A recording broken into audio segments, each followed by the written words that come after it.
What's going on social media? So I am going to be talking slow, try and stick this video out. My goal at the end is for you to have a better understanding of the lay of the land here in South Florida, and I'll be speaking about my industry in layman's terms. So for the purpose of this video, let's talk about real estate in the context of a marketplace. There are a lot of products, but I'm going to be speaking specifically about residential real estate. So first, the demand side. And the sources for everything I'm going to be sharing are the U.S. Census Bureau, the U.S. Federal Reserve, and the Florida Office of Economic and Demographic Research. I'm going to be talking about MSAs. These are metropolitan statistical areas, and these are groupings of counties whose cities have a high degree of economic and social integration. From 2010 to 2020, the U.S. population grew by about 7.4%.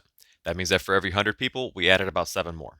Specifically in the state of Florida, we grew in that same time frame by about 14.6%. This means that for every 100 people that we added about 14, twice the national average.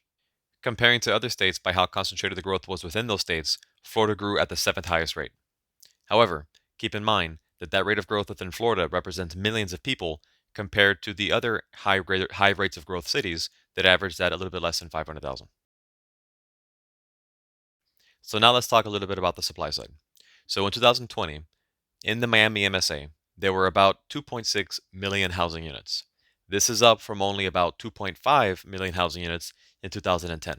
So 500,000 people and only about 100,000 housing units. So over the last decade, the national homeowner vacancy rate, meaning the property is vacant and it's for sale, has dropped to about 40-year lows, and the national rental vacancy rate, meaning the property is empty and it's for rent, has also dropped to near 40-year lows. Florida's numbers are right in line with the national rate. So lower vacancy rates means less properties available. But it's not just because you added more people.